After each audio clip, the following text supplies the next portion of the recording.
Hmm. Forestaller. Hmm. Someone who forestalls. One guilty of the offense of forestalling. Yes. Hmm. I know what it means to stall something. Yes. Hmm. Kind of like putting obstacles in front of it. Hmm. Forestall, to prevent an event, results historically to intercept or obstruct as a person on a rail highway. Mhm. Historically, to prevent a tenant from coming on the premise. Historically, to intercept as a deer re-entering a forest. Yes. Historically, to buy goods for the purpose of reselling at a higher price. At common law, this was an indictable offense. Oh my gosh. Now there's the forestaller, guilty of the offense of forestalling. See forestall. Number five. Yeah. Mhm. Then there's the forestalling the market. Pow, pow, pow, pow, pow.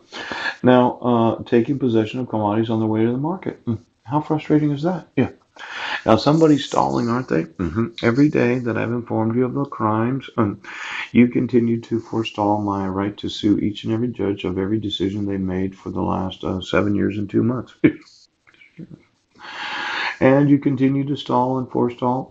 Why don't you get me the CME, the Center for Micro, no, the Commodity Mercantile Exchange? Yes, I'd like to know exactly who owns the commodities of this nation and every nation of the world.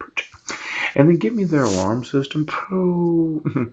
There it is, Mr. Aspect again. It's good to see you, Federal Reserve Chairman. Why don't we look at that 666 that happened 6 years ago? Oh, Synagogue of Satan.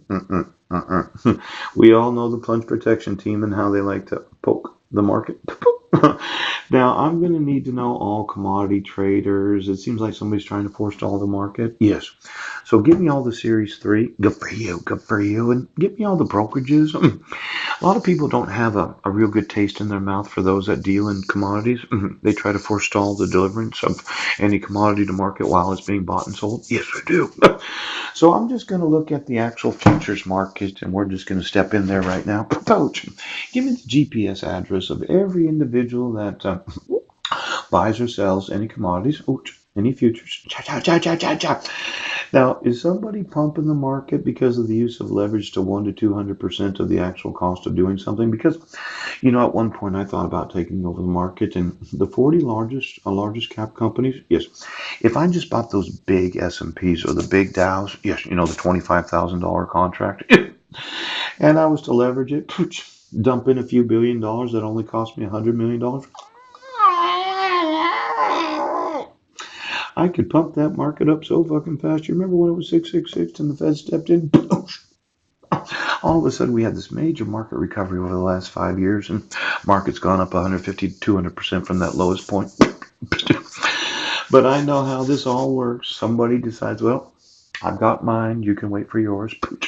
They start selling the future contracts. You don't even notice it. No, you don't. No, you don't. There are brokerages out there. I worked for Global Futures. Yes, he did.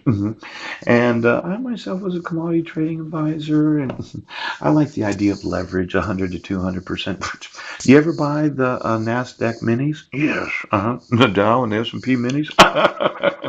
Did you know you can buy $100,000 treasury bond, 10-year treasury? That was my favorite, for about $500. 200%, 200 times leverage. It's times, not percent. It's times. Now, for $500, I can control $100,000 worth of treasury bonds. Let's say I had $1 billion. That'd be $200 billion in leverage bonds. No, it wouldn't. Let's say I had $5 billion. No. Yeah, it would. Let's say I had $5 billion. Why don't you get me the actual amount of leverage in the futures marketplaces? Those individuals that own each contract, I just want to know how much they're leveraged. Okay. And they give me their personal alarm systems, each of their personal houses. It could be the family thought, well, what we're going to do is we're not going to let the market, the NASDAQ, the New York, these big markets that everybody thinks everybody buying in, buying in, buying in. What we're going to do is we're going to program those that have the greatest amount of leverage for the least amount of capital to cause the market to go up the greatest amount without anybody realizing they have no fucking idea what they're doing.